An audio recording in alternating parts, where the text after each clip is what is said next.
ग्रीब यादे ही सोंगी नहीं, महंगी रत्नों मोल।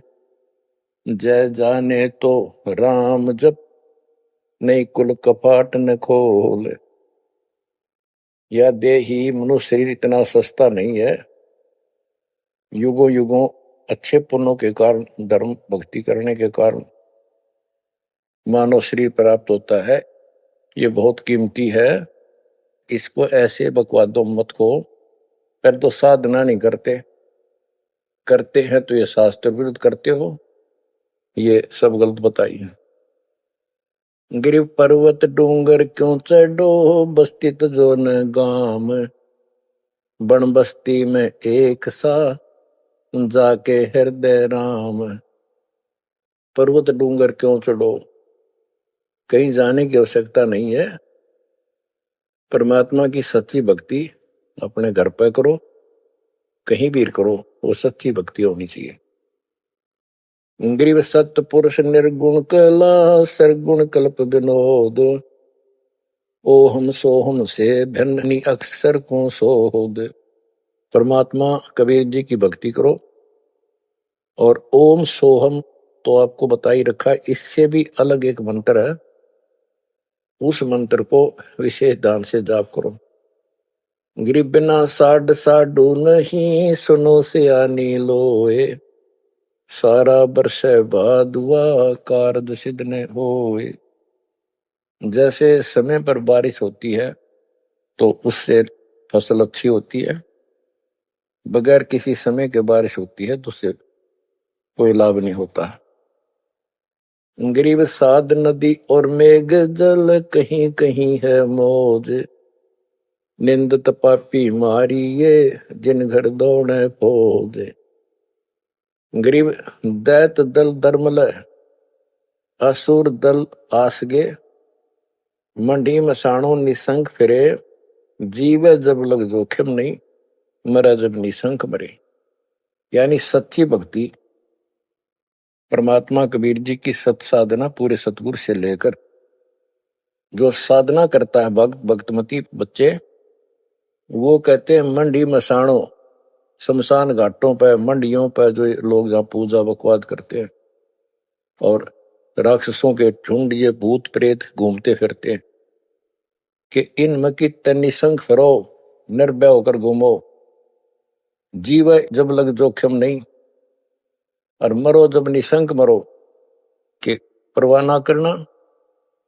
गरीबदास जी कहते हैं परमात्मा कबीर जी तेरे सक्षम है, अपने भगत को इतने जीवन रहेगा, इतने कोई टेंशन नहीं होने देंगे, कोई दिक्कत नहीं आने देंगे। मरा जब निर्भय होकर शरीर छोड़ देना, आपके लिए विमान तैयार मिलेगा, टेंशन ना लेना।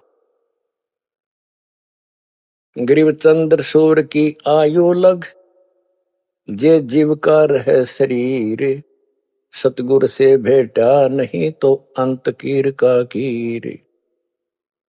चंद्र और सूर्य, चांद और सूरज की आयु लग, यदि जीव का शरीर रहे और सच्ची भक्ति पूरे सतगुरु से प्राप्त नहीं हुई, तो कितनी साधना करता दिखता, अंत में कीड़ा मकोड़ा, कीर का कीड़।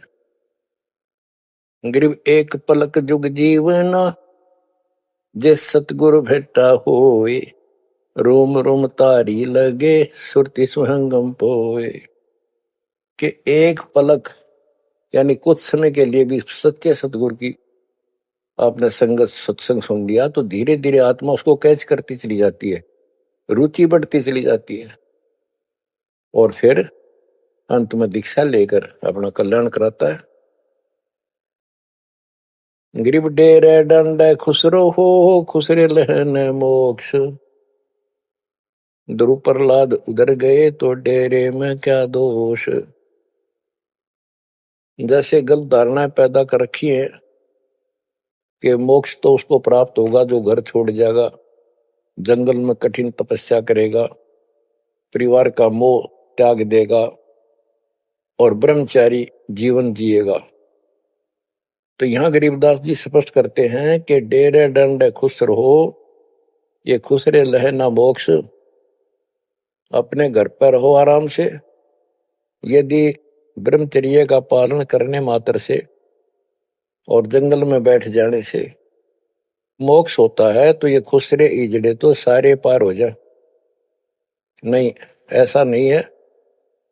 आप मानते हो ध्रुव पार हो गया, आप मानते हो प्रहलाद पार हो गया। ध्रुव 5 साल की उम्र में भक्ति के लिए निकला, कठिन साधना की।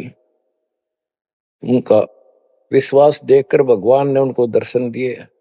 ध्रुव को राज की चाह थी और कुछ नहीं मांगा था, क्योंकि कारण क्या था?